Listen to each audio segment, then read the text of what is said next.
Welcome to the world of terrain creation. In this tutorial, we'll be taking a look on how you can improve from basic terrain to more advanced. But before we get started, terrain isn't basic, so I expect you to know basic Worldedit already. Terraforming can be an amazing way to practice building tool knowledge, which is why a lot of different plugins will be used. So I don't want to see any comments about how there were too many different commands used, because terrain is a lot of experimenting with tools, unless you do it by hand, because that's different. If you know all the tools, you will know what the tools are capable of, and then it's more up to you, the usage of it. The links to the wikis for the plugins will be linked in the description. You won't need all the plugins, just using Worldedit and Voxelsniper can be enough. If you've made terrain in survival, it probably looked something like this. Now, if you can make terrain like this, you have a decent foundation of smoothing, and terrain can be a little bit like organics, so you don't want any stairs, poly or awkward platforms. An entry-level terrain can be something like a hill without any cliffs. You can do that by placing down some sphere brushes, and then you can smooth it. But if there's one thing that I can't stand, dude, it's when people don't smooth out the balls. So they just leave the spheres as they are. Don't do this. Always smooth out the balls. For smoothing, you can use BR Smooth, Smooth, or Blend Ball. So if we want to smooth this little hill that we got here, we can do a smooth brush with Worldedit. And that looks like this. BR Smooth. And then the radius, which I will set to 3. And then I can smooth it out like this. Super simple, pretty alright. And there's a little hill. Or we can do the smooth command, which is just selecting the area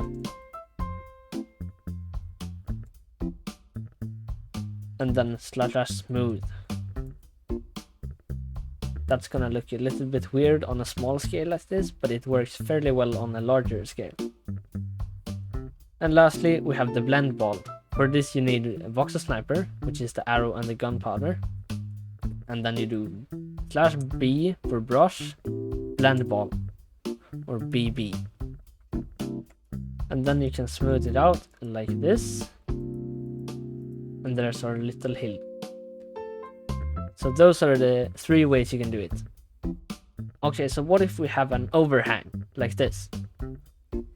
If we want to smooth this with smooth brush, the Worldedit smooth looks a little bit weird with angles, which is why it makes these ledges.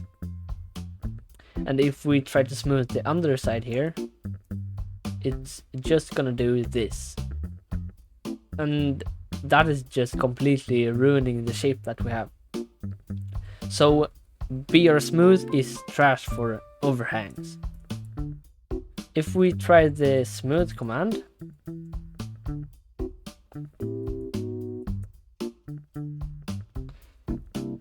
smooth, it's gonna do the same thing, just gonna completely remove the overhang. But if we have the blend ball again, and we can adjust the size by doing /B and then the size, let's do 5. It works perfectly on angles like this, like on overhangs and stuff like that. So blend ball is by far the best tool for smoothing under things. There is a free plugin called Gobrush, and Gobrush is very good for creating terrain. It works like this. If you punch the air, it shows you this menu. And if you right click this book, it's gonna activate it. And if you left click it, you can see all the brushes you can choose. For example, I'm gonna do sharp cliff.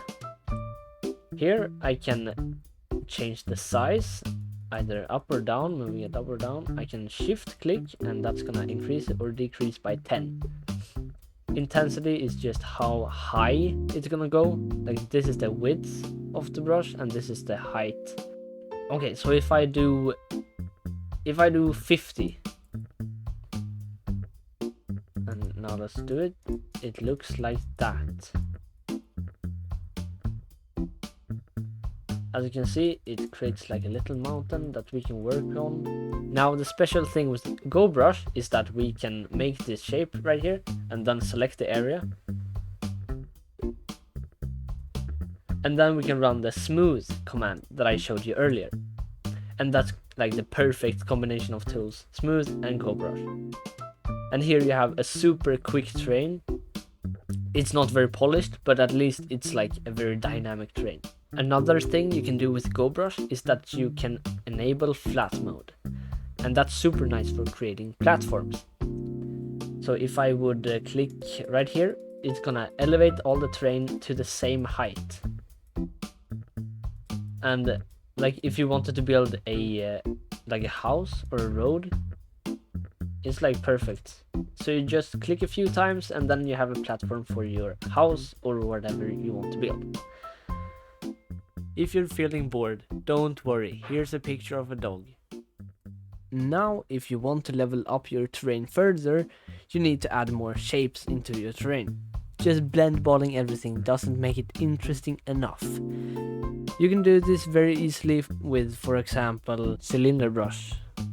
But just like with any other command, overuse of it will make your shape very boring. This is when you need to combine different tools in order to make an interesting shape. Moving on from tools into composition. If you find this boring, that's your fault. You wanted this. Just like in structures, you want elevation, depth, and interesting shapes. What I mean by elevation is just different heights on for example, platforms. What we can do to understand the elevation aspect is to make a line from a platform going across the whole build. And that's gonna make it easier to tell if something is on the same height or not. If we have a build that only has one line going through the whole build, or we have multiple lines but they're all in the same height, then the build won't look as interesting. Terrains that aren't symmetrical are more interesting, but that could be personal preference. Depth can help your layout look way better, so instead of using a basic terrain layout like this, you can make it feel more immersive by moving stuff forward and backwards. You can make this effect with rocks, bridges, houses or trees. If you want to spice up your terrain a little bit, you can put in interesting shapes. But it's very difficult to make an interesting shape if you don't know any tools. Well, I suggest that you go to a wiki of a plugin that you want to try out, maybe like Fall, or maybe Voxelsniper. And then you try to combine all the tools. And the more you combine the tools, the more unique your shapes will be. And that is why you want to learn as many tools as you can, because the more you combine, the more unique.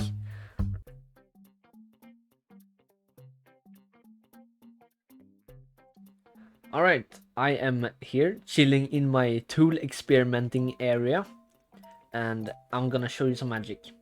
Okay, so in Arceon, the premium plugin, there is a tool called teragen, and it works like this. So if you were to select an area like this, we now run a teragen. So first we want the pattern right here, so I choose simplex, and then this is the block. And if we just run this, it's gonna create a shape like this. Now this can of course be expanded into a way larger area if we wanted it to be. And that's gonna create the same pattern. But maybe we don't want simplex, we want a different pattern. If we do this, we can now see all the patterns that you can do. Simplex, fractal, billowy, rigid, turbulence, electric, Euclidean, Manhattan, natural, and poly. Those are all the different ones you can choose. So as you can see, they can look very different. Over here I have a few of them. This is the Manhattan one, and that looks like this. Then we have the simplex, very organic shaped, and then the poly, it looks like a scrapped piece of paper basically. We can try another pattern. Maybe we can do... Let's do billowy. So this is what billowy looks like. And as you can see, it's very different from the other patterns. So this is something you can mess around with, experiment a little bit. In Orchion there is a brush called Arcbrush. In here you can choose a bunch of different things, but the thing I'm gonna show you today is boulder, which is super powerful. The first is the block. I'm gonna choose one, or stone, same thing. Then it's the height. I can set that to 20. And then it's the smoothness. So you can either do 1 and then up to 5. So 1 is like really not smooth. I can show you what that looks like. So as you can see, it's a little bit poly everywhere. And if I do 5 there, it's gonna be super round.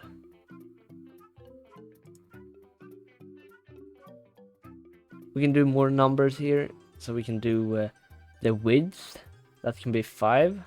And then the depth could be 10. Now, this is very important. If we add -a flag, like it's gonna place depending of our direction of looking. So if I look up like this and then place, it's gonna look like that.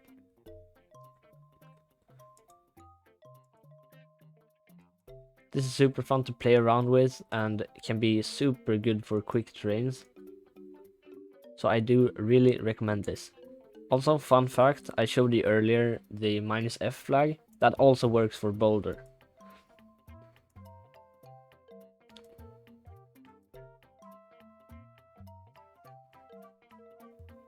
If you have access to Metabrushes, there are 2 commands that are very good for terraforming. The first one is /b angle cliff.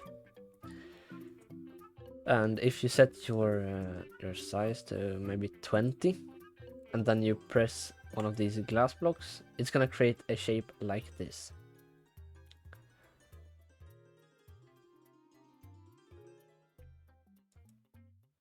And the good thing is that it's kind of random every click, so it's not gonna look the same over and over again. And like I said, there's another command and it's called /bmb. I'm gonna lower my brush size to maybe, let's do 5. It's kind of like erosion, right?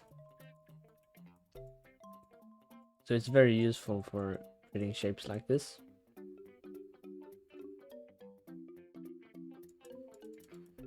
And when I click with the gunpowder, it's gonna do the opposite, right? So it's gonna take away a little bit. It acts almost like blend ball, but it's like less about smoothing and more about shaping.